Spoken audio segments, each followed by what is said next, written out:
Hello mga kabida, good morning! Another day, another sleigh, another budol at eto na nga napag-utusan ako ni Mother bumili ng or umorder ng ref cover sa TikTok at nakatagpo nga ako nito sa Mags Merchandise at kararating lang ng order ko. Actually, tatlo sila. So, ito yung unang design. Ito yung pangalawang design. Ayan. Actually, magaganda silang lahat dahil it's more on abstract design which gustong-gusto ko talaga yung design ng mga abstract. Wala lang, nagaganda lang ako. At ayun yung pangatlo. At ito na. Ayan. Ang gaganda, ang kakapal ng tela, ang may mga bulsa sa gilid. At ito na, maglilinis muna tayo ng ref para ma-try natin.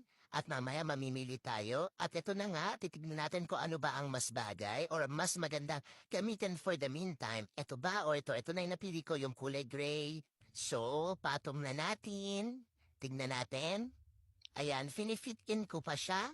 Tinitignan ko pa kung bagay.